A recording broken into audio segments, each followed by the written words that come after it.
Oui, c'est ça. Je vous emmène à Nîmes maintenant, les garçons. Ouais. Il y a toujours du soleil là-bas, c'est super.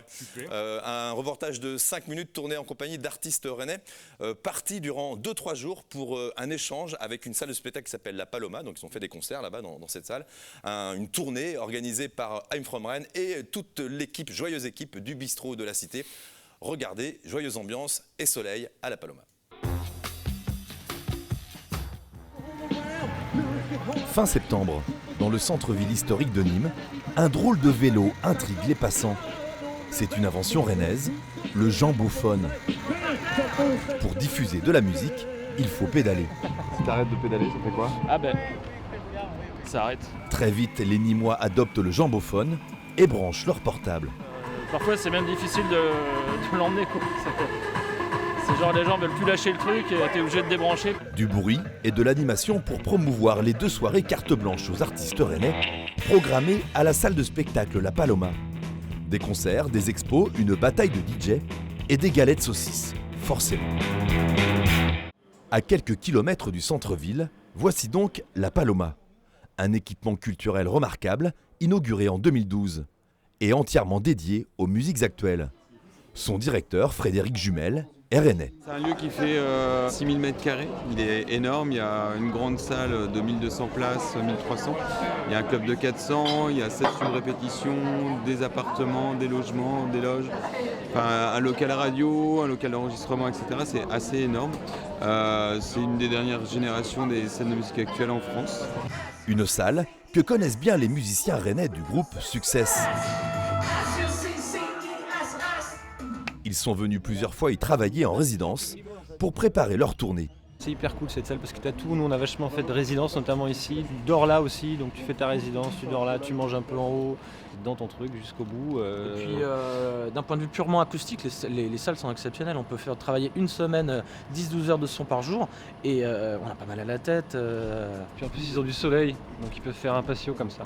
Alors ça, bon, à Rennes on pourrait essayer, tu vois, peut-être on mettrait une bulle de verre au-dessus. Tu la mets, ouais là c'est pas mal. Sarah installe son expo sur les murs du long couloir jaune pétant de La Paloma.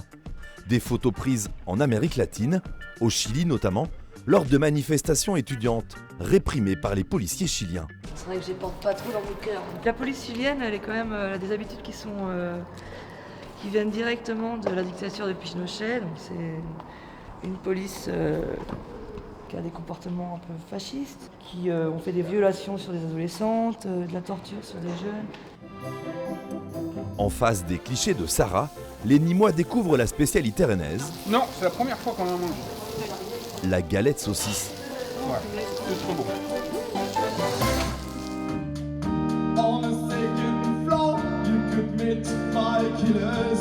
Après son concert, Robin Poligné, alias Rouge-Gorge, s'installe derrière son stand pour y vendre des cassettes. J'en ai vendu une hier, je suis même pas sûr que la personne avait un truc pour l'écouter, mais juste ça coûte pas cher et puis c'est limite plus facile à vendre qu'un CD aujourd'hui.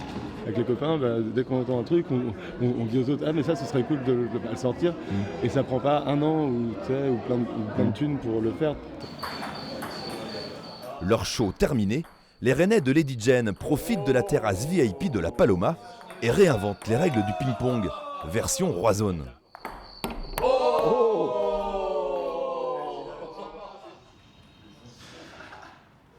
Au même endroit, quelques heures plus tard, les DJ rennais sélectionnent les morceaux qu'ils vont diffuser ce soir dans la battle qui les opposera à des DJ locaux. Ils auront un quart d'heure chacun pour séduire et faire danser le public. Ouais. 15 minutes, c'est hyper frustrant pour un DJ. Surtout quand il est habitué plus à mixer 5-6 heures. Quoi.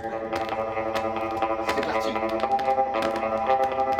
Philippe, lui, squatte l'accueil de La Paloma où il a trouvé une platine vinyle pour choisir les tubes qu'il va mixer. Et c'est une grande première pour le patron rennais du bistrot de la Cité. Ouais, c'est la première fois, on sent ça au bar un peu de temps en temps comme ça, mais c'est la première fois. Oui, mon pseudo c'est DJ Kick et Farce. Philippe est aussi l'organisateur de ce week-end dans le sud. À Nîmes, à Paloma, il retrouve un peu l'esprit et l'énergie de la capitale bretonne. Ce qu'il appelle travailler à la rennaise. C'est quoi travailler à la rennaise ? C'est un peu comme avant, il y a 20 ans, parce qu'on se faisait moins chier avec les administratifs ici. Et ça marchait bien, c'était une histoire de copains. Et on avançait tous ensemble, quoi. Et là, c'est toujours un peu pareil. L'apprenti DJ a une méthode bien à lui pour nettoyer ses 33 tours. De retour dans les loges, son adversaire nîmois d'un soir vient le saluer. Mais en tout cas, ils ont l'air bien propres. Hein. Bah, c'est justement. C'est quoi comme chiffon ça? Chiffon, galette de saucisse.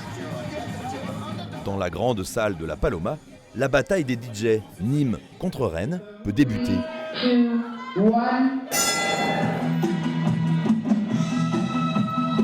Le public s'emballe, même si DJ Kika Farce s'en mêle un peu les pinceaux. Oh non! Allez-y, mais dépêchez-vous là! Le public attend, le public va hurler! DJ Sed prend le relais sur le ring pour un petit quart d'heure où il donne tout. Le Breton ne regrette pas ses 6 heures de train. Ça valait le coup les 6 heures de train. Rennes inaugure donc le concept de la Battle DJ à la Paloma.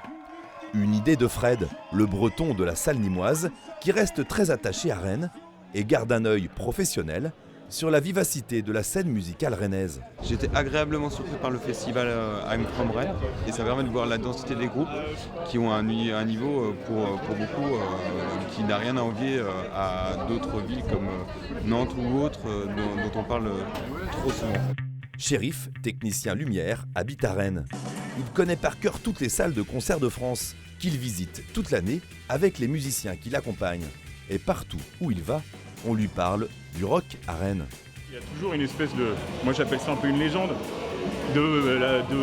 à Rennes c'est plein de cafés-concerts, il y a des concerts tous les soirs, tu arrives dans des bleds, des fois on te dit ça, tu fais non c'est pas tout à fait vrai, on en a quand même mais c'est pas tout à fait vrai, enfin, c'est plus tout à fait vrai. Pendant ce temps, c'est Marlon qui fait danser les Nîmois. Dans les loges, la DJette Edith Presley, qui doit conclure la soirée, hésite encore pour son morceau d'ouverture. Et si je commence par Gloria Jones? Je pense que c'est très bien. J'ai pris mon Minitel, parce qu'au cas où, pour avoir les résultats du bac. En quelques années, Edith Presley s'est fait un prénom. Un vrai défi dans un univers très masculin. Je sais pas, c'est peut-être parce que je fais danser les gens et que c'est un peu dur d'avoir sa place. Surtout dans le milieu où je suis, quoi, un peu rock, où la meuf elle passe des MP3 de... Bah elle fait quoi? Elle passe pas des vinyles, elle est pas authentique. Mais bon, bon, elle a des petites tenues, elle est sympa, elle fait des blagues au catering, du coup ça passe, on va l'inviter. C'est juste pour ça. Et ce soir encore, Edith a assuré et conclut en beauté le week-end de Nîmois des artistes bretons. Rendez-vous à Rennes dans quelques mois pour le match retour. Un échange entre Nîmes et Rennes, c'était en septembre dernier. C'est la fin de cette émission Culture Club. Merci beaucoup Nicolas, le webzine Unidivers, toujours en ligne, et Canal B sur le 94, c'est votre radio Ronan. On se retrouve le mois prochain. Ça vous intéresse, on va parler transmusicale pour une émission spéciale rencontre transmusicale et bar en trans. Ce sera début décembre. On vous souhaite à tous une très très bonne semaine.